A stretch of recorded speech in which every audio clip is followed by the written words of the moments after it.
One of the world's best is now in a local hospital. Breathing only with the help of a machine. And paralyzed from the neck down.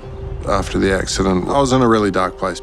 At the peak of his career, Brad's world turned upside down. But instead of giving up, he took a different path. So I was like, oh, screw it, I'm going to own this. I know that I'm not my injury. Thinking back to the Brad from before my accident, 6'2", model, pro athlete, muscles, girls, whatever, I feel like I'm more confident in knowing who I am and my worth now than I was back then.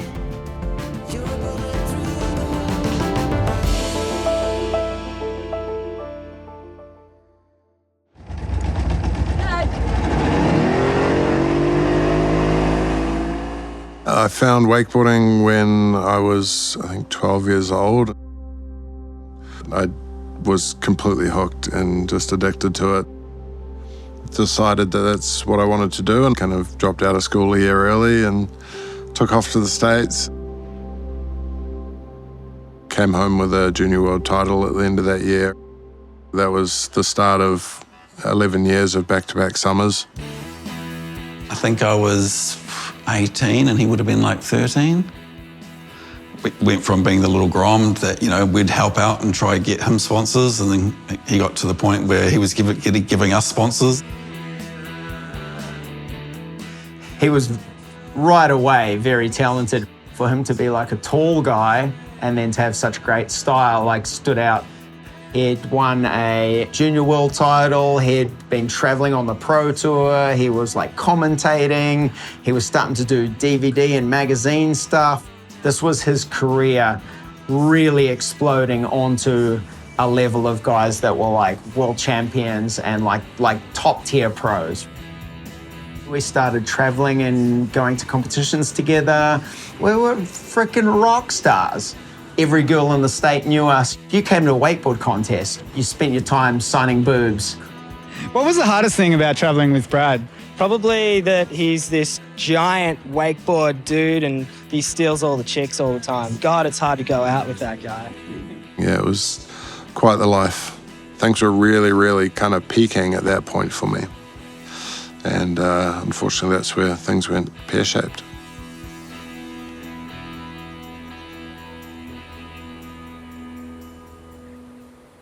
Chick, come. Up. Chick, come. Oh, hello. Good morning, mate. Good hugs, eh? I am a C4 quadriplegic. Just hugs. Yeah. Morning, buddy. Good morning. No movement from the shoulders down. That's good. The best hugs. The most common misconceptions really are you have zero feeling below your level of injury. All right, should we get me up? I have loads of feeling, but not on the outside. And unfortunately, it's mostly pain.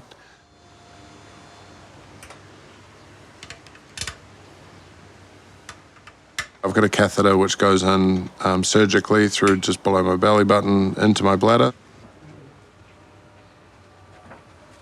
Sexual function is another one people are often quite curious about.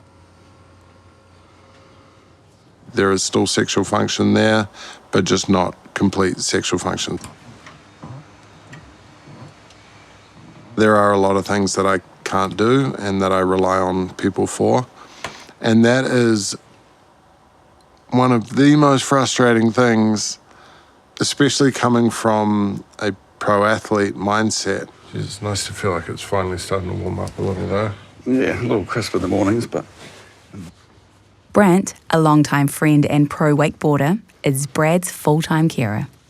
We're coming up 9 years, I think. We were already spending Sundays hanging out together watching sports. So we're like, well, you may as well be getting paid for it. Things going from friends to then like a working environment, which I think is always going to be those sort of teething pains. But that was just, I think like any relationship, you got to like talk through it and communicate and just... We've been doing it for so long now that it's really blended itself into one thing. But there are times that I've got to stop hanging out and do certain jobs that they're doing. Obviously a little bit to learn. having someone's life in your hands. You know, it's not just sort of super straightforward. You've got to know a few little things to keep them alive in case of sort of any emergencies.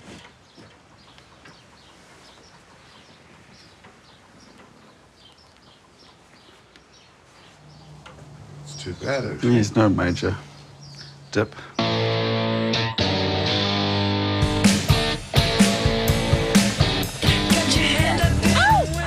Coming into 2013, it was all just starting to sort of build on itself. I'd found the direction that I wanted to push myself in wakeboarding, and the opportunity to work on a big budget film, that was just awesome.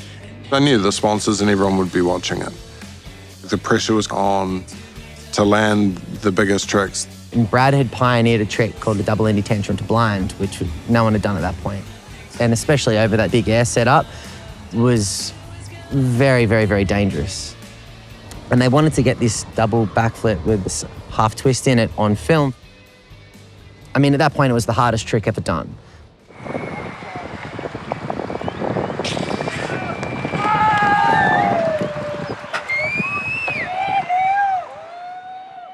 It just felt gnarly. I knew it was gnarly, and I could always tell that there was something that could go wrong.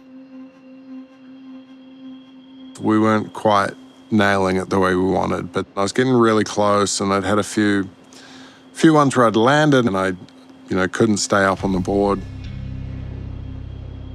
It was always one of those things we made jokes about that you never ever say one more. It was like this. Something always goes wrong when you say one more, and Brad was like, one more. As I came off the top of the ramp, I looked down and I knew I'd messed up. I kind of, oh fuck. I genuinely thought he had been killed. Next thing I woke up, I was just looking up at the clouds, saw my buddies kind of around me, but I couldn't move, and chaos was going on around me. I was like, okay, take my board off, like this is uncomfortable, and then at that point, Dina was like, mate, we've already taken it off. Like it's not there. And so that's where I really started to feel like, okay, something's really wrong here.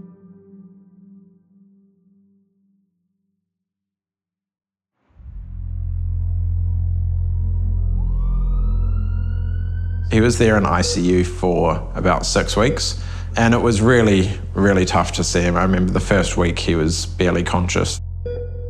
It was just so much uncertainty of what the future would bring that all we could do was take it day by day. I was on a ventilator, I had pneumonia. It felt like I was laying on the bed with a whole bunch of sandbags on top of me. Looking forward to getting out of this place. Absolutely. Absolutely. Well, if I can be so high and mighty, this is definitely one step in the right direction. I was in a really dark place. I kind of felt like if there was a button I could push to end it, I would have. Because I couldn't fathom how life could be any good without the use of my body. Push. There you go. The main thing for us as a family was just to support him. It was learning how to support someone and be there without necessarily solving problems for them. So this is Imperial Lane, and tonight we're going to have around 500 friends, family, fans of Brad's. They're going to join us here, listen to some great music, buy some T-shirts, some wristbands, and then raise some money and send it off to Atlanta for his rehab. There were fundraisers going on in countries I'd never been to before, and that was something that kind of like, I'm like, hey, that doesn't make any sense. Anybody at 250? We got how much? We got 300 down the back, yeah? Having the community around me was like, that was what turned things around for me. Brad is strong, both in mind and body, and he will fight with everything he has to prove those doctors wrong. I think the 1 to 2% chance that the doctor gave me, like straight away, I kind of went, well, that's something. I felt like I'd defied those odds throughout my career. At that point, I was like, well, they're not great odds, but I'll run with it. I decided to fight. They don't know how hard I can work. They don't know how driven and motivated I am. I'm going to prove these doctors wrong. I just started searching for anything and everything that I could do. 3 days a week, I was doing 5 hours a day of rehab. I wanted to be in the gym every single day. That was the only way I was going to be happy, the only way I was going to be able to find any sort of joy in life.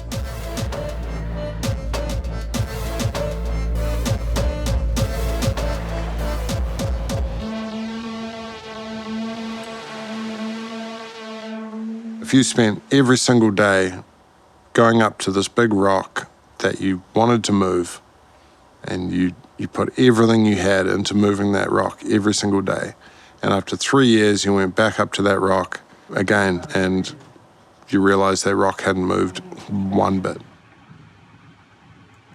You should be this one, please. All right. Let's leave it there for today, eh?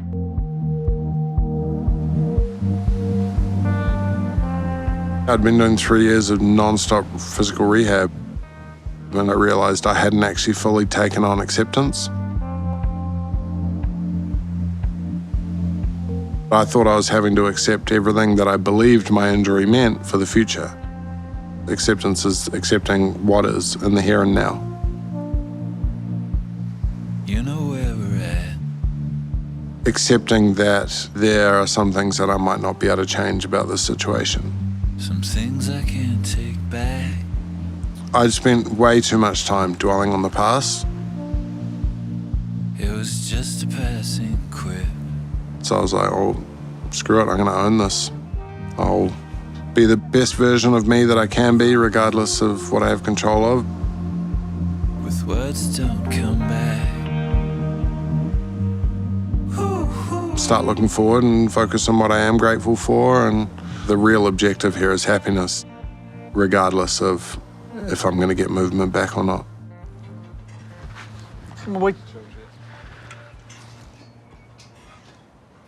Brad lives on a lifestyle property with his brother Alex. Morning, ladies. Yes. Living with Brad, it's not something I would have expected before the accident that we would end up being flatmates or co-owners. Jet, chill out, mate. Sit. We're working together, we're living together, and we still don't want to kill each other, so it seems to work pretty well. How many we got? 5. Oh, nice. Decent hole. Yeah. For a scramble. Chill out. Good. Hey. Relax, mate. It's good. They're friends, not food. So Jet's my dog. Oh, I think I'm in love. We found each other at the start of this year. Let's get you home, bud. Oh, Jet, you are such a good... And it kills me that I can't, like, pat the little guy and give him hugs and everything, you know, because you want to give them all this affection. But it's just brought me a lot of joy to have this little companion.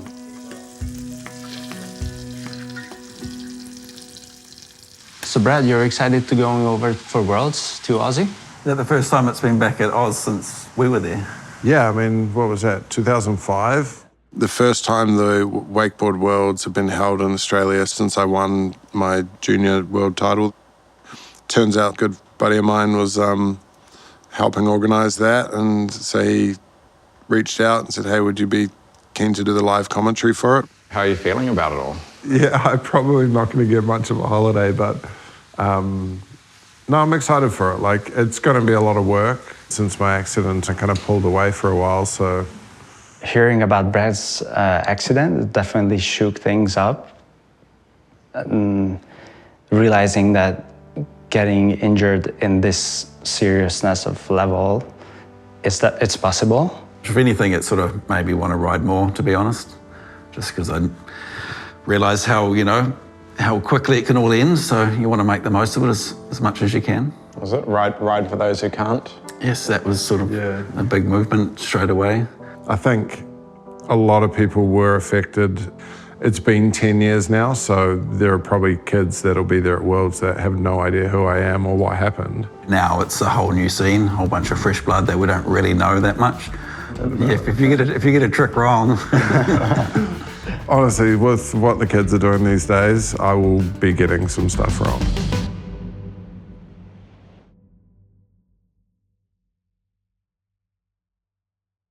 With your pretty, pretty face. 10 years ago, Brad was here dominating the scene. Today, he's making a comeback, but not on water. Good morning, folks. Brad Smeele just coming into the booth for the Nautiques WWA Wake Park World Championships. Backside 900. He's not on his toes. Absolutely. Oh my goodness. Starting it off there with the Moby Dick off that exhale kicker coming from the outside to a front board slide, 450 off of that rail. Really cool to see just the future of wakeboarding looking so good. Up he goes on the 5-to-5 through the middle. Let's go. Back to the top of the order with the adaptive division. With a massive railing. I'm really honored to be here, and honestly, I attribute a lot of the way that I was able to overcome my injury to what I learned throughout my career as a wakeboarder. There's a lot of highs and lows, a lot of things that build your resilience. But his action sports brings in that whole element of kind of danger and, you know, there's a level of grit, a level of determination that you just don't experience if you were doing something else.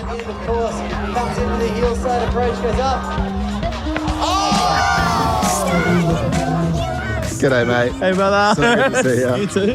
G'day, Corey. Hey, mate. How are you, buddy? It's so good to see you. Waylon. Oh, Waylon, you little legend. How are you, mate? I mean, I just got a puppy, and that's one thing, but like to raise a little human. Yeah, it's wild. I mean, it's been so long since I've actually done any wakeboard commentating. It's been a massive day. Oh, dude. See Russ and everything. Yeah, I did not think Rusty would be coming along. Dude, that is still going to take me to the Justin seeing Chris out holding the baby.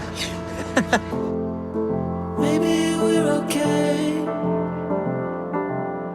I think the reason it's been 10 years, I don't think I would have been able to do it. Early on, I just kind of had to find myself again, I guess, and there was a lot of healing that I had to go through.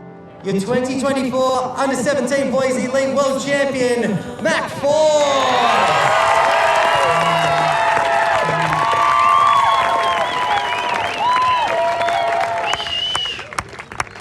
You have my applause as well. Finishing up the 2024 Adaptive Sitting Wake Park World Champion, Andrew Hansel. Oh my God, he's drinking a beer out of his prosthetic. Yes, Matty.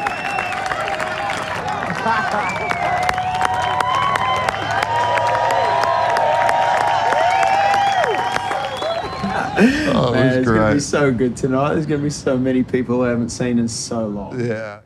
Brad is also hosting the Riders' Choice Awards in Surfers Paradise.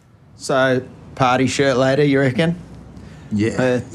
Game change halfway through once things start getting rowdy. It's got all the best shoes. At least your socks are always fresh, eh? Usually, unless someone didn't close the catheter bag properly, and then the buddy drip, and then a little bit of the neck. There we go. How's that? And then maybe just a little mist. A little. Beauty. There we go.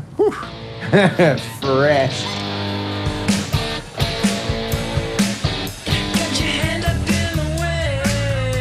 I'm happy if you want to do it, or I'm happy to introduce myself and then you start taking the piss out of it. I feel like if you intro yourself,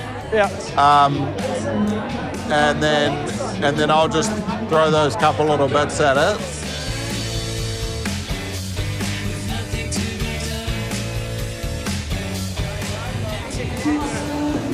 How's it going, man? Oh, really been enjoying watching your riding. Like yesterday was just ridiculous. Like, was that tantrum the back lip slide? Yeah, oh my God, dude.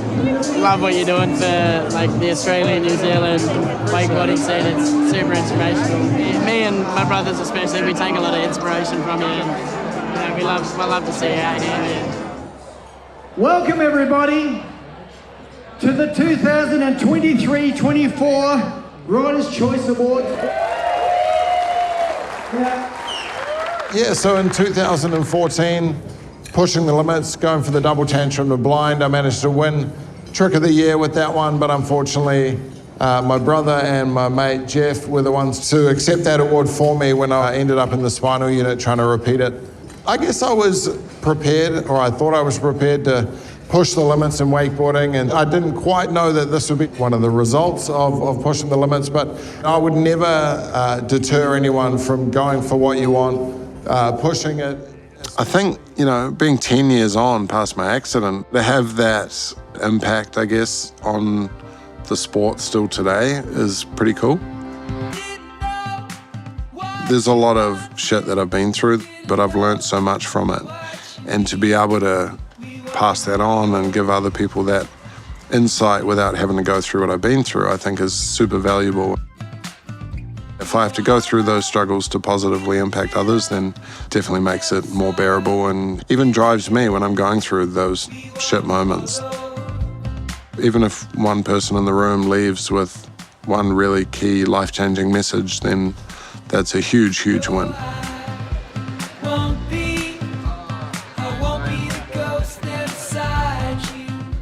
Turns out I have a pretty decent breath hold.